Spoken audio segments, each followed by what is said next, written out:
Welcome to the Parenting with Impact podcast with your hosts Elaine Taylor-Klaus and Diane Dempster, co-creators of ImpactParents.com, an online community, award-winning blog, and service organization helping parents all over the world to raise complex kids become capable, independent adults.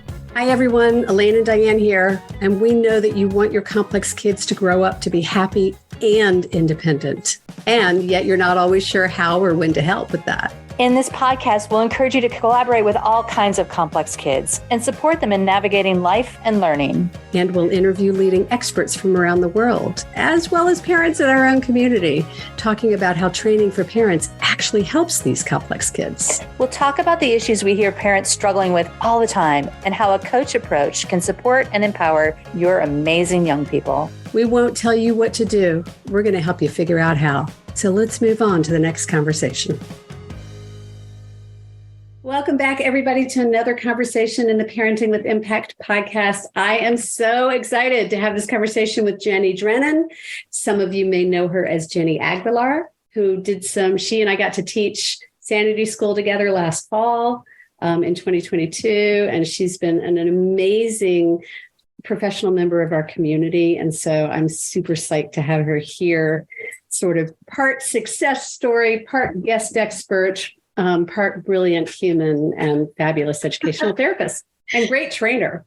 So Jenny, welcome. Well, thank you so much. That was a lovely intro. I am really excited to be here with you. I love everything about you guys. So I'm just really excited to share this space. Thank you. My pleasure. Well, you guys, you can tell it's kind of a mutual fan club going on here. So, and Jenny's one of those few professionals in my midst whom I actually got to meet. I was in LA, and so my husband and I got to have brunch with Jenny and her now husband. So it's like double beauty of it all. That was lovely. Okay. It was. All right. So here's what we're going to talk about today. We're going to, as I say, today is both success story and guest expert. So tell us a little about your work and what you were doing before you found us and came to us at Impact.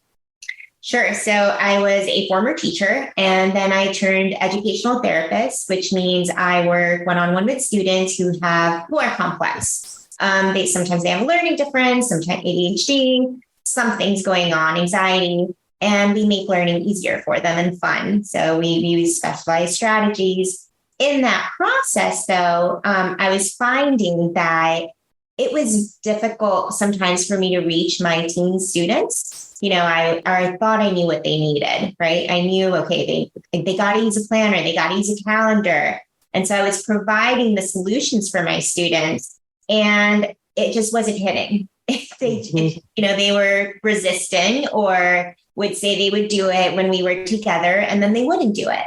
And can you listeners, any of you have that experience? I can't, right? It's such a common trope in our community, right?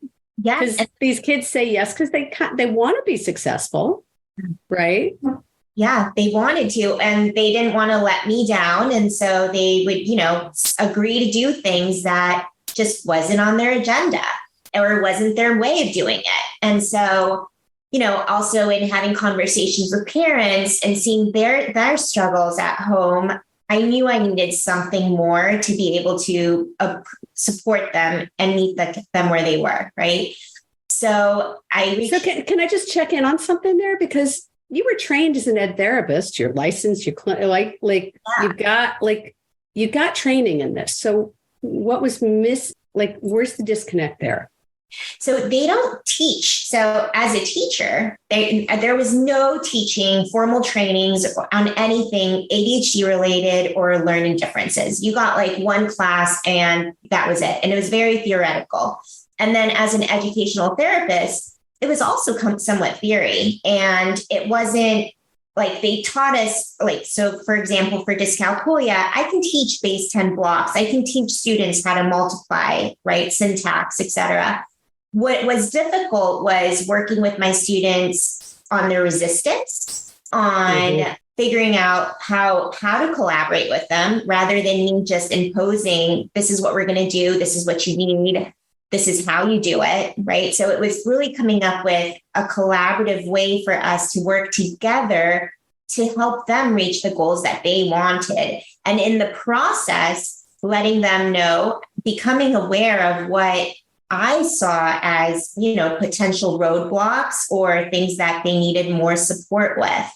And in school, when I was a teacher, I remember scaffolding my students. You hear that word a lot in teaching. And what was nice is I was able to bring the coach approach to the work that we were doing to scaffold them towards independence.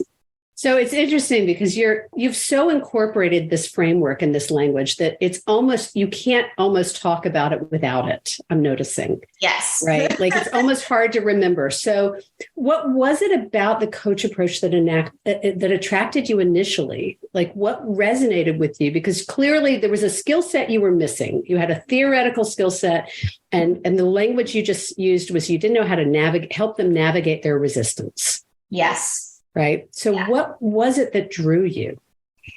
What drew me was what I saw the difference in them was our communications changed completely and also with the family. Right. And what our communication changed, the questions I was asking them changed that allowed them to get ownership over what they were doing. And they began to problem solve things. Okay. But that's what happened after you started learning the coach approach. Yes. What do you remember? And you may not even remember, like you guys, Jenny's been teaching this. She's so ingrained in it. Do you remember what you were seeking when you found the coach approach and thought, oh, this might help? I needed something to be able to connect with them so that they heard or understood where I was coming from, because there was so much resistance or a lot of shame. And truthfully, right, as a teacher, you're trained in finding the deficits, what's not working, and then targeting the deficit. Then, I do some of that still, but it's really harnessing their strengths and allowing them to recognize, like, the coach approach, like in the work, I knew that they just weren't seeing what they had and they weren't using the skills that they had to their benefit. They didn't know how. Right. Okay. So talk a little bit about what brought you, like when you came to us, you came in as a professional, not as a parent, right? Right. And so you joined, I'm assuming you started with the Sanity School Certification Program.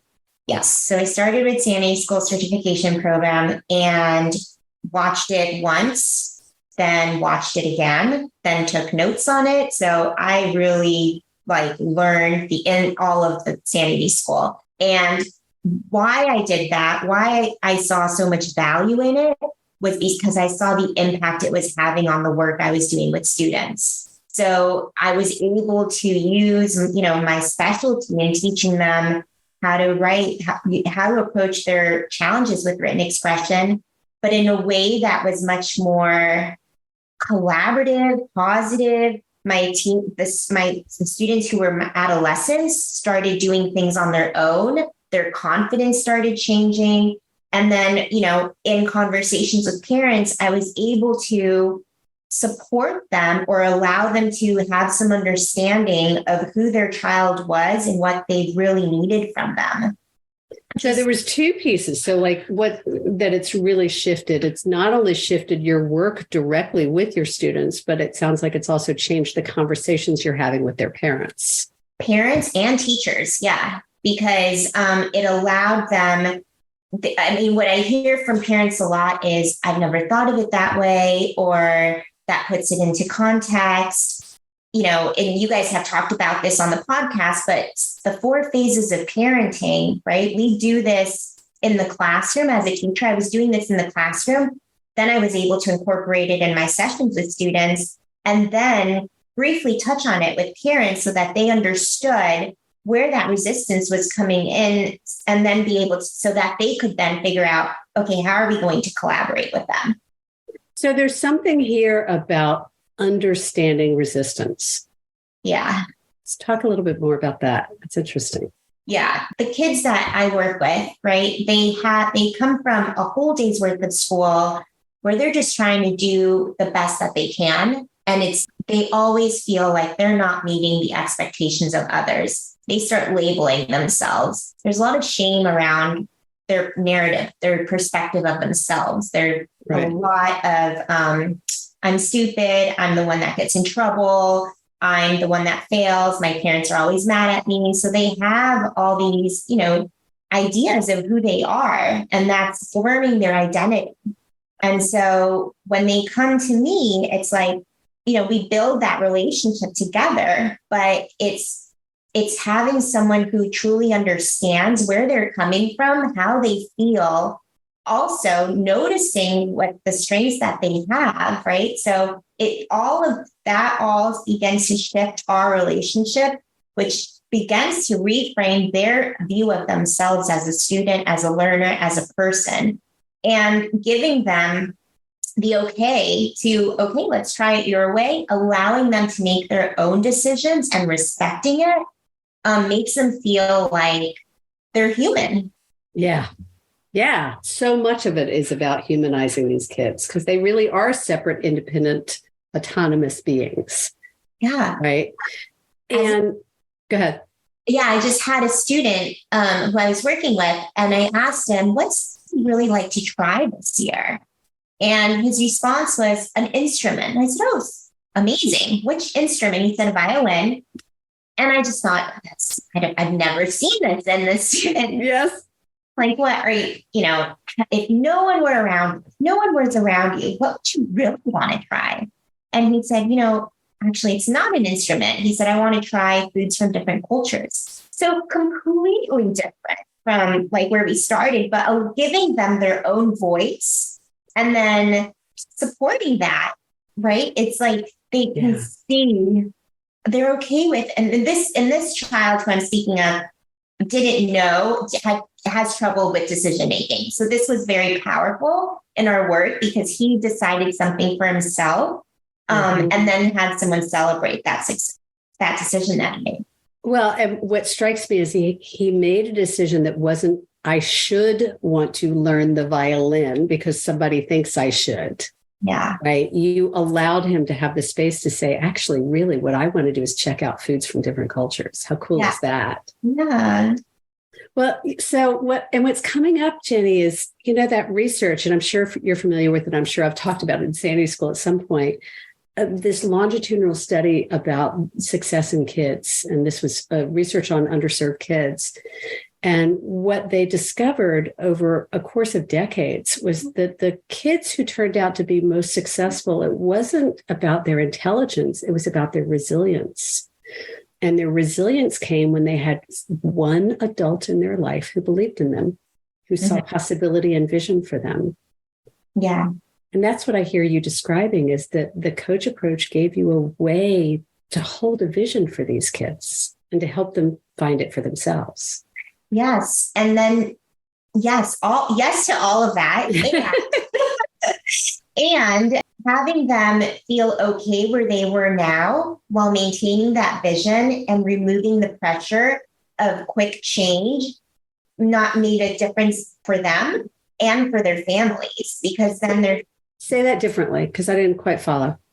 So yes to all of that, having this vision for them of what I wanted for them, right? And where I saw them going, and removing the pressure of seeing those changes quickly, and just meeting them where they were and slowly leveraging things incrementally for them allowed them to view themselves differently, see success, and allowed their parents to, be patient with who their child is and working evolving to move forward. Yes. Right. There's this, parents come often to us in this place of desperation. Right. And there's this like, I'm on a ticking time clock and it's going to be, I only have so much time before whatever deadline they anticipate for this kid. And so what I'm hearing you saying is that the kids are feeling the pressure of that. And you've really allowed them to have some space to go at their pace, to grow and learn in the way that works for them at their pace, rather than freaking out all the time about, the next deadline or the next due date or, the next milestone that they're afraid they're going to disappoint someone in. Yeah. Or feeling like, they have to come home and write down their homework in their planner, coming up with having conversations with them as like, the goal isn't really the planner here. The goal, what is the goal? What's the ultimate goal here? And finding a way that, which is to capture what they don't want to forget.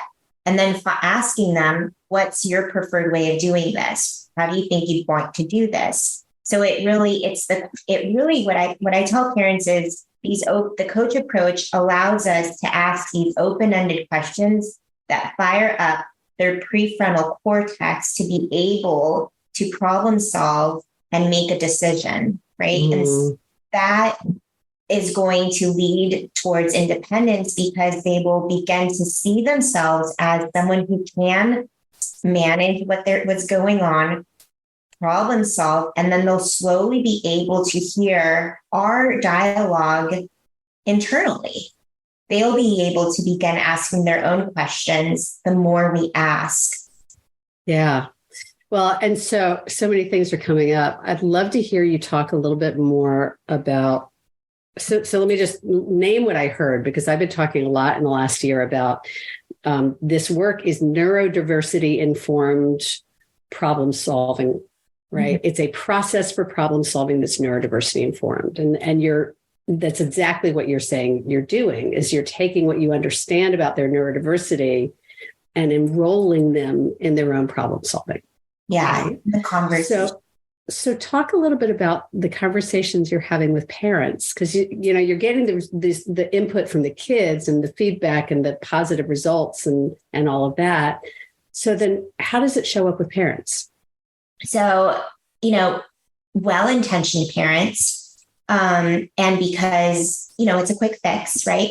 Parents will come and fix problems. We fix. We're here to, or I'll do it because they're not meeting the expectations, right?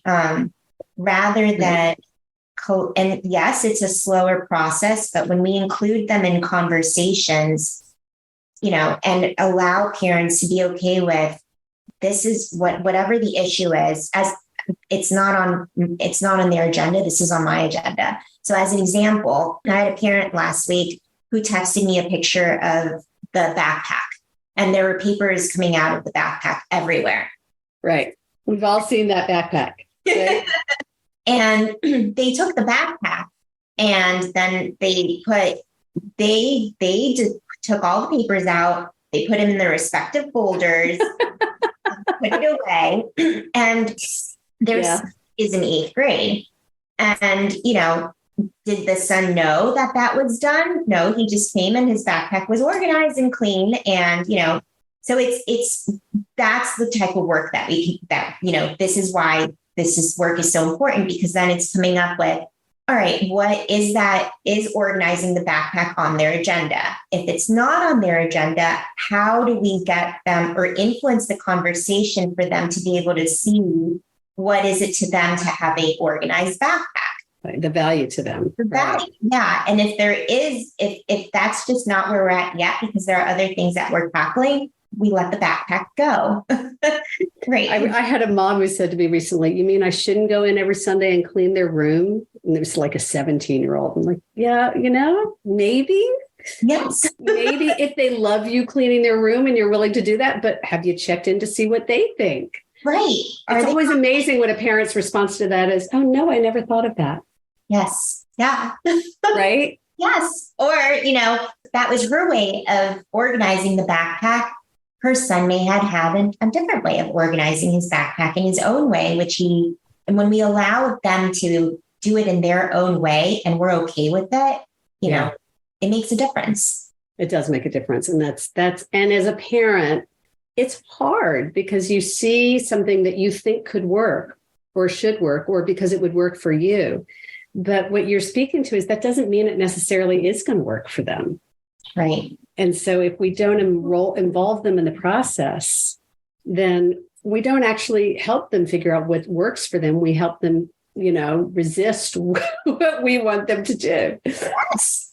Yeah. And what I hear often, the theme and pattern in conversations is a lot of worry from parents, a lot of catastrophizing. They look 10 years down the line, or 8 years when they're in college or out of college even. And, it's really helping them to understand that that's way down. That's down the line. And right now, let's just be where we're at right now. And what is the next thing that your child can do independently or that you'd love to collaborate with them on? Yeah. Yeah. So we started the conversation before we started recording, and Jenny started by saying, I send everybody to you. Yes. So, and I want to give you a moment to say, how can people find out more about you? Because you've got a really delicious, growing practice as an educational therapist, and you're building a company with more educational therapists to really meet the needs in your community. So how can people find out more about you? So they can email me at jenny@wethrivelearning.com or visit the website at wethrivelearning.com.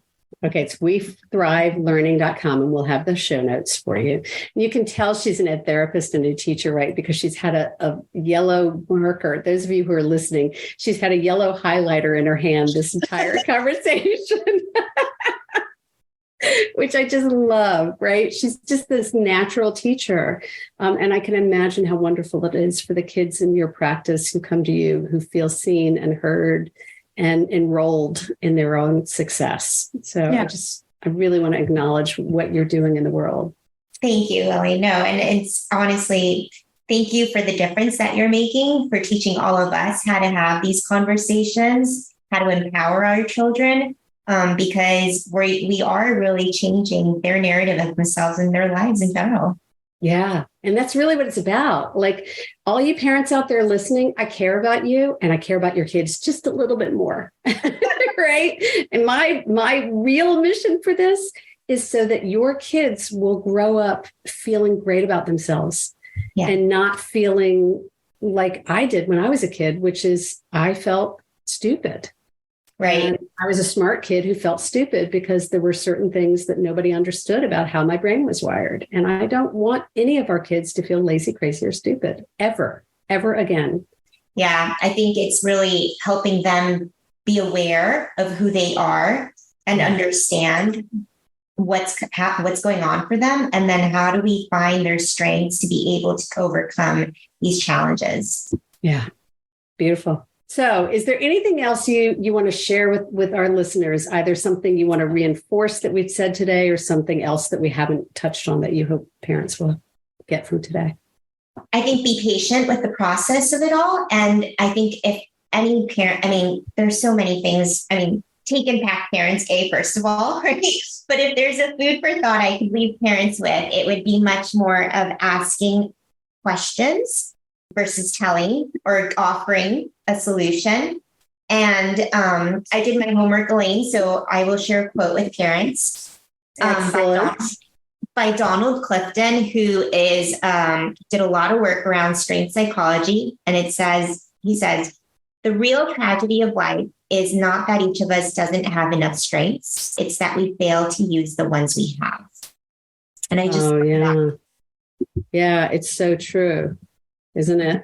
Is that so many of our kids have these amazing strengths and we kind of make it hard for them to really get to them. Yeah. You know? So be patient with the process. I was talking to a coaching group last week, and that's exactly what I was saying is like, if you want to start collaborating more, the shortcut to collaboration is to ask more questions. Yeah. Right. Ask, don't tell. Yeah. Yeah. I think that's something quick that anyone can implement and start doing immediately. And it does make a difference. Yeah. And not interrogation, open questions. Right. Beautiful. All right, my friend, thank you so much for being here, for having this conversation, for all that you've done for Impact Parents. And yes, Jenny will be back. Yes, Jenny will teach another Sanity School. We just are in the process of trying to figure out how to schedule everything with our busy life and her busy life. But thank you for being part of our amazing professional community. It's been a joy to have you in our work midst. You can see, just if you're on YouTube, you see her smile. It's like it just lights up a room. So the love is mutual. Thank you. Thank you so much.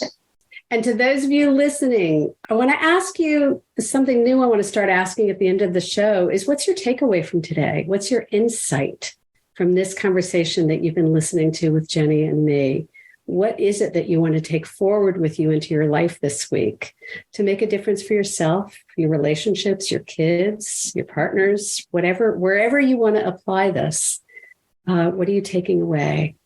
And know that that's part of the process of creating the change you want. The change you want starts with you, and it starts with your next insight. So take it, use it, apply it, and we'll see you on the next one. Take care, everybody. You've been listening to the Parenting with Impact podcast with Elaine and Diane. For more information on the Impact Parents community or to join Sanity School for Parents, please visit impactparents.com. If you like what you've heard, please share this podcast with friends who need similar guidance and subscribe wherever you listen to podcasts. For the essentials of Elaine and Diane's coach approach to parenting, download a free tip sheet at impactparents.com/podcast. Behavior therapy training for parents is actually recommended as a first-line treatment for complex kids. For information about Sanity School, our training program for parents or teachers, which has helped thousands of families around the globe, visit impactparents.com/sanityschool.